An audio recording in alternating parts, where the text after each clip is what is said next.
जय हिंद।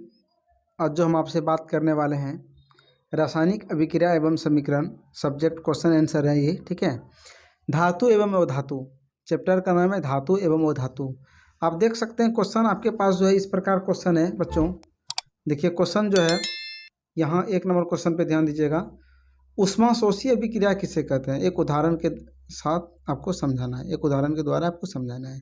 देखिए ये जो क्वेश्चन हम लिखे हैं बहुत मेहनत से टाइपिंग किए हैं और आपके लिए एक नोट्स बनाए, ठीक है। तो आप इसे कॉपी में भी नोट कर ले तो बेहतर है, ठीक है। तो अगर आपको एग्जाम में इस तरह क्वेश्चन आ जाए कि ऊष्माशोषी अभिक्रिया किसे कहते हैं, एक उदाहरण के द्वारा समझाएं, तो आपको बोलना है जिन अभिक्रिया में ऊर्जा दिमाग में सेट रखना है, जिन अभिक्रिया में ऊर्जा अवशोषित होती है उसे ऊष्माशोषी अभिक्रिया कहते हैं। पर परख नली में जैसे कि 2 ग्राम बेरिलियम हाइड्रोक्साइड और 1 ग्राम अमोनिया क्लोराइड लेकर कांच जो है, अगर इसमें दिमाग सेट करिएगा तो इस तरह देख सकते हैं। बेरिलियम ऑक्साइड 1 ग्राम और अमोनियम क्लोराइड लेकर कांच की छड़ से मिलाया जाता है, मतलब कांच का छड़ तक उसको मिला दीजिए। अब परख नली के दीवार पर नीचे भाग को छू कर देखा जाता है तो पाया जाता है कि परख नली काफ़ी ठंडा हो गया है। क्या हो गया? काफ़ी ठंडा है। यहाँ देखिए परख नली काफ़ी ठंडा हो गया है। तो अतः यह अभिक्रिया जो क्या है, ऊष्माशोषी अभिक्रिया। जैसे आप देख सकते हैं कि यहाँ जो है, यहाँ बेरिलियम ऑक्साइड रिएक्शन कर रहा है, किसके साथ रिएक्शन कर रहा है? अमोनिया क्लोराइड के साथ। तो इस तरह करके जो है यहाँ इसका स्ट्रॉन्ग है और ये वीक है, तो इस तरह करके यहाँ जो है, हाँ ये क्या आ जाएगा, ये इसके साथ जो है बेरिलियम क्लोराइड आ जाएगा। अब प्लस में अमोनिया इधर आ जाएगा प्लस में, ठीक है। तो इस तरह करके ठंडा कर देता है, समझ गया ना। इस तरह करके ये क्या करता है? ठंडा कर देता है। इस क्वेश्चन को आपको कर लेना याद। नेक्स्ट क्वेश्चन की तरफ बढ़े तो इस प्रकार है। देखिए क्वेश्चन को समझिएगा थोड़ा सा। कहता है यहाँ क्वेश्चन नंबर 2, प्रतिस्थापन और द्विप्रतिस्थापन अभिक्रिया में क्या अंतर है? उदाहरण द्वारा स्पष्ट करें। तो आप देख सकते हैं वैसा अभिक्रिया जिसमें किसी यौगिक में उपस्थित किसी तत्व का प्रतिस्थापन दूसरे तत्व द्वारा करता है, मतलब एक जगह से दूसरे जगह उसके जगह पे प्रतिस्थापित करता है, ठीक है। तो दूसरे तत्व द्वारा होता है तो उसे हम लोग क्या बोलते हैं? प्रतिस्थापन अभिक्रिया कहते हैं। जैसे आप देखिए यहाँ क्या है, जिंक है, यहाँ क्लोरीन, यहाँ जिंक है और यहाँ क्या है? हाइड्रोक्लोरीन है। तो अब देखिए इसका क्लोरीन जो है जिंक के साथ रिएक्शन कर गया और ये इसके साथ, तो इस तरह करके एक दूसरे के जगह प्रतिस्थापित हुआ, मतलब जगह को परिवर्तन किया, एक दूसरे के जगह पे गया। तो वैसी अभिक्रिया जिनमें 2 यौगिक अपने आयनों का आदान प्रदान कर नए यौगिक का निर्माण करते हैं उसे द्विस्थापन अभिक्रिया कहते हैं। मतलब ये क्या करेगा, एक जगह के दूसरे जगह का आयन को आदान प्रदान कर देगा। आप देख सकते हैं जैसे कि NaCl, मतलब जिसको नमक बोलते हैं, सोडियम क्लोरीन, ठीक है। तो सोडियम क्लोराइड जिसको नमक बोलते हैं, ये इसके साथ रिएक्शन किया ना, ये इसके साथ आ गया, ये इसके साथ आ गया। तो इस तरह के अभिक्रिया को हम लोग क्या बोलते हैं? द्विप्रतिस्थापन अभिक्रिया कहते हैं। नेक्स्ट क्वेश्चन की तरफ बढ़े तो इस प्रकार क्वेश्चन है 3 नंबर, रासायनिक अभिक्रिया किसे कहते हैं? क्वेश्चन समझिएगा।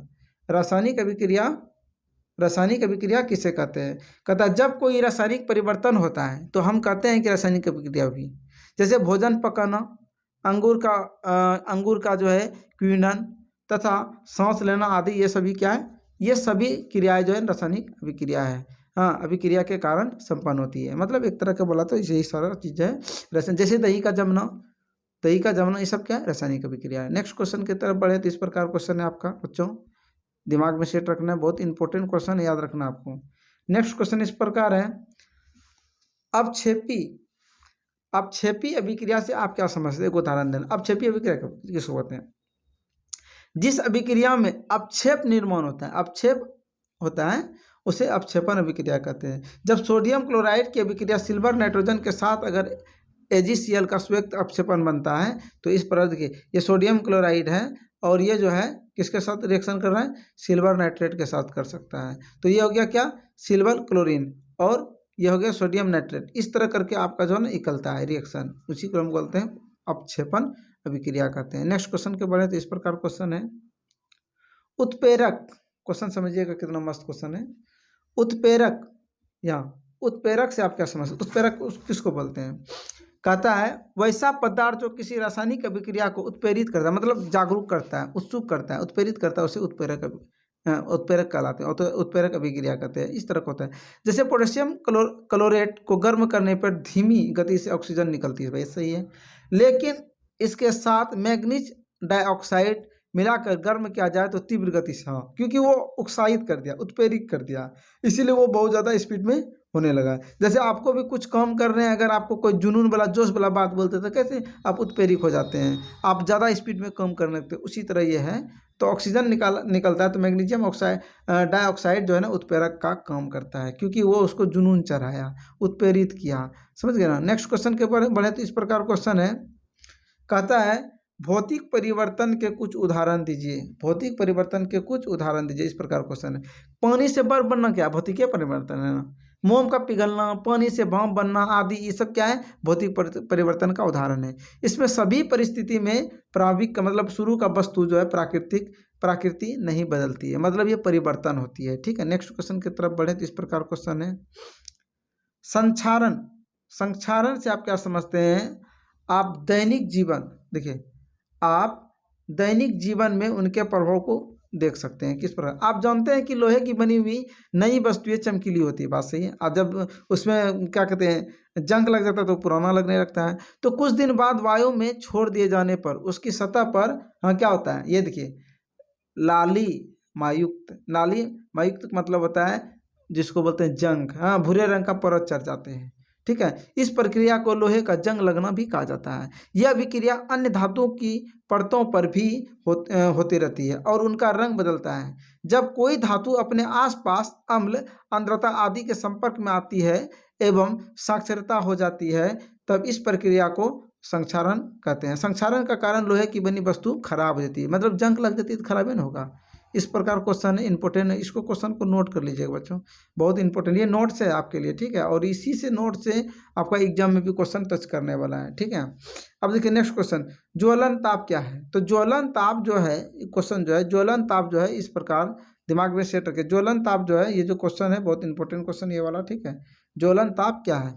तो ज्वलन ताप जो है इस प्रकार है, देखिए किसी पदार्थ का दहन, किसी पदार्थ का दहन जो है, किसी पदार्थ का जो है दहन न्यूनतम, किसी पदार्थ के दहन के लिए न्यूनतम तापमान जो है क्या होनी चाहिए, हाँ, तापमान आवश्यक होनी चाहिए। इससे कम तापक्रम पर दहन नहीं हो सकता है, कम तापक्रम पर दहन नहीं हो सकता है। इस तापक्रम को ज्वलन आप कह सकते हैं, मतलब ज्वलन कह सकते हैं। ठीक है, वह न्यूनतम ताप जिस पर कोई पदार्थ जलना प्रारंभ करता है उस पदार्थ को ज्वलन ताप कहते हैं। जो न्यूनतम ताप जिसमें मतलब वो जलना शुरू करता है उसी को बोलते हैं क्या, न्यूनतम ताप बोलते हैं। ठीक है, इस प्रकार का क्वेश्चन है, समझिएगा थोड़ा गौर से। ठीक है, नेक्स्ट क्वेश्चन की तरफ बढ़े तो इस प्रकार क्वेश्चन है बच्चों, क्या शोषण एवं ऊष्माक्षेपी, क्या शोषण एवं ऊष्माक्षेपी अभिक्रिया है, इसे स्पष्ट करें आप। अच्छा एक बात बताइए आप, जब सभी वस्तुओं को जीवित रहने के लिए ऊर्जा की आवश्यकता है, हम लोग को भी है ना, तो ये ऊर्जा हमें भोजन से प्राप्त होती है।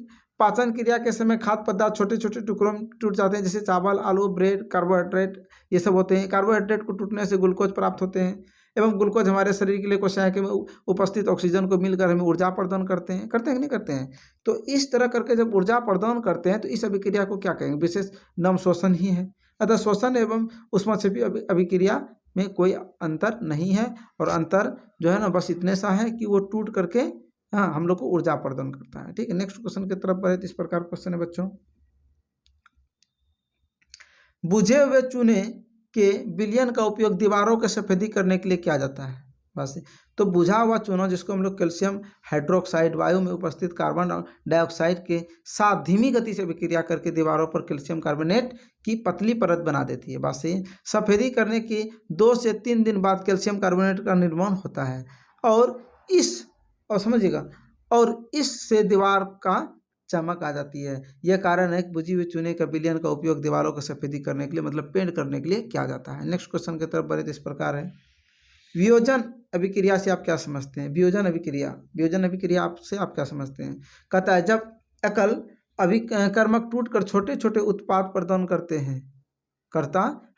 हैं, इसे वियोजन अभिक्रिया कहते हैं। जैसे आप देखिए FeSO4 है ना, हाँ, और ये टूट गया किसमें, FeO3 और SO2 में और SO3 में टूट गया, तो ये क्या कर रहा है, गर्म करने पर यहाँ जो है ना फेरस सल्फेट, ये फेरस सल्फेट जो ये देखिए समझिए, फेरस सल्फेट जो रिएक्शन कर रहा है तो क्या कहता है, क्रिस्टल जल को त्याग देता है और क्रिस्टल का रंग बदल जाता है। तो इसके उपरांत यह जो है ना फेरिक ऑक्साइड, यानी कि ये वाला फेरिक ऑक्साइड, ठीक है, यानी कि ये फेरिक ऑक्साइड, हाँ, सल्फर ऑक्साइड, ये वाला सल्फर ऑक्साइड तथा सल्फर डाइऑक्साइड जो है SO3 में वियोजित हो जाता है। फेरिक ऑक्साइड ठोस होते हैं, जबकि सल्फर डाइऑक्साइड जो है ना और सल्फर ट्राइड ऑक्साइड गैस होते हैं, ठोस और गैस होते हैं। तो इस प्रकार का क्वेश्चन है, इंपॉर्टेंट है, नोट कर लीजिएगा कॉपी में।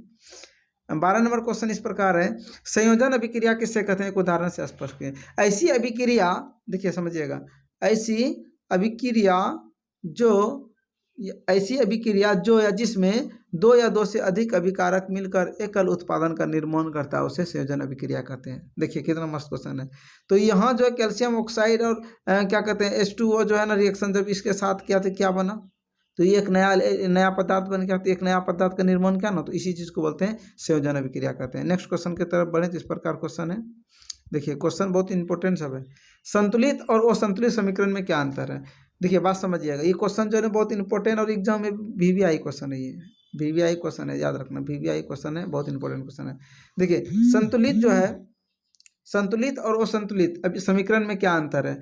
रासायनिक समीकरण जो है, बात समझिए, रासायनिक समीकरण में तीर के दोनों ओर उपस्थित, तीर मतलब ये रिएक्शन इस तरह करके दिया होता है, हाँ, तीर के दोनों उपस्थित तत्वों की परमाणु संख्या समान होता है और होना भी चाहिए। ऐसे समीकरण को संतुलित समीकरण कहते हैं, सिंपल। और जिसमें दोनों तरफ समान नहीं होगा उसको असंतुलित, मतलब ऐसे समीकरण जिसमें अभिकारक और प्रतिफल तीर के चिन्ह के साथ दर्शाए गए हैं, किंतु तीर के दोनों यानी कि इधर भी और इधर भी दोनों, हाँ, और उपस्थित परमाणु की संख्या समान नहीं होता है, उसी को हम लोग क्या कहते हैं, वो संतुलित समीकरण कहते हैं। ठीक है, नेक्स्ट क्वेश्चन की तरफ बढ़े तो इस प्रकार है, संतुलित समीकरण, हाँ, संतुलित रासायनिक समीकरण क्या है, उदाहरण देके बताइए। देखिए इसमें वही चीज बोले ना, ये जो क्वेश्चन है समझे, ये वाला, ये संतुलित रासायनिक समीकरण, देखिए वैसा रासायनिक समीकरण संतुलित रासायनिक समीकरण कहा जाता है जिसमें कभी कारक में परमाणु संख्या प्रतिफलों की परमाणु संख्या के बराबर होता है। जैसे इसमें देखिए हाइड्रोजन कितना 4 है ना, यहाँ देखिए समझिएगा, यहाँ हाइड्रोजन कितना 2 दूनी 4, और यहाँ भी हाइड्रोजन कितना 2 दूनी 4, ऑक्सीजन 2 है और यहाँ भी ऑक्सीजन 2 है, तो दोनों तरफ क्या है, अभी कारकों की परमाणु संख्या 6, इधर भी परमाणु संख्या 6, अतः यह क्या है, संतुलित समीकरण है, अतः यह क्या है, संतुलित समीकरण है। चलिए रासायनिक अभिक्रिया का वास्तविक अर्थ क्या होता है। देखिए रासायनिक अभिक्रिया का वास्तविक अर्थ यह होता है, रासायनिक अभिक्रिया का वास्तविक अर्थ यह होता है, दो अभिकारक को आपस में मिलने पे रासायनिक अभिक्रिया एक नया उत्पन्न करता है। क्या नया उत्पाद, एक प्रोडक्ट बनाता है, नया प्रोडक्ट बनता है रासायनिक अभिक्रिया का। वास्तविक में अर्थ ही नए उत्पाद का बनाना है। जैसे देखिए यहाँ हाइड्रोजन और ऑक्सीजन है, यहाँ क्या हुआ, यहाँ जो है ना जल बना, दो अणु हाइड्रोजन और दो अणु ऑक्सीजन का जब लिए तो यहाँ क्या बन गया, जल बना। तो इसको हम ये क्या किया है, समीकरण को संतुलित किया है। तो ये हम ऑक्सीजन और हाइड्रोजन मिलकर जल बना ना, नया चीज़ का आविष्कार किया ना, नया चीज़ का उत्पादित किया ना, उसी को हम लोग वास्तविक में रासायनिक अभिक्रिया या रासायनिक अभिक्रिया, रासायनिक समीकरण अलग होता है, रासायनिक अभिक्रिया कहते हैं। ठीक है, नेक्स्ट क्वेश्चन की तरफ बढ़े तो इस चीज़ को देखते हैं। रासायनिक अभिक्रिया कितने प्रकार के होते हैं, क्या मस्त क्वेश्चन है, VVI क्वेश्चन है बच्चों, VVI क्वेश्चन है, नोट कर लीजिए। ठीक है, VVI क्वेश्चन है। देखिए क्वेश्चन इस प्रकार है, तो रासायनिक अभिक्रिया ना, रासायनिक अभिक्रिया जो होते हैं वो 7 तरह होते हैं। पहला संयोजन अभिक्रिया, दूसरा वियोजन अभिक्रिया, तीसरा विस्थापन अभिक्रिया, तीसरा द्विविस्थापन, और पांचवा जो है ना, चौथा हो गया द्विविस्थापन और पांचवा अपचयन। ठीक है, रेडॉक्स अभिक्रिया जिसको बोलते हैं, और छठा अपक्षेपण, और सातवां हो गया ऊष्मोत्क्षेपी एवं ऊष्मशोषी अभिक्रिया। ठीक है, तो इस तरह करके VVI क्वेश्चन है, नोट कर लीजिए। हाँ, जेक बोर्ड आपका हो गया, या आपका क्या कहते हैं जेक बोर्ड हो गया, या बिहार बोर्ड हो गया, ये सब के लिए बहुत VVI क्वेश्चन है, इंपॉर्टेंट क्वेश्चन है। 10 क्लास के लिए, मैट्रिक क्लास के लिए जो है ना बहुत इंपॉर्टेंट क्वेश्चन है, याद रखना है। हाँ, और 16 क्वेश्चन आपको जो है, 16 क्वेश्चन आपको हम आज बताएं, 16 का 16 क्वेश्चन VVI क्वेश्चन था। हाँ, इस क्वेश्चन को कर लीजिए नोट, और मेरा चैनल को सब्सक्राइब भी कर लीजिए, और अपने दोस्तों को भी शेयर कीजिए, ताकि आपका भी नाम ले, वो बोले हाँ भाई आप नोट्स हमको शेयर किए हैं। ठीक है, इस तरह शेयर करते रहिए, आप लोग का प्यार मिलते रहे तो और आगे इस तरह क्वेश्चन बनाते रहेंगे। ठीक है, थैंक यू फॉर वॉचिंग।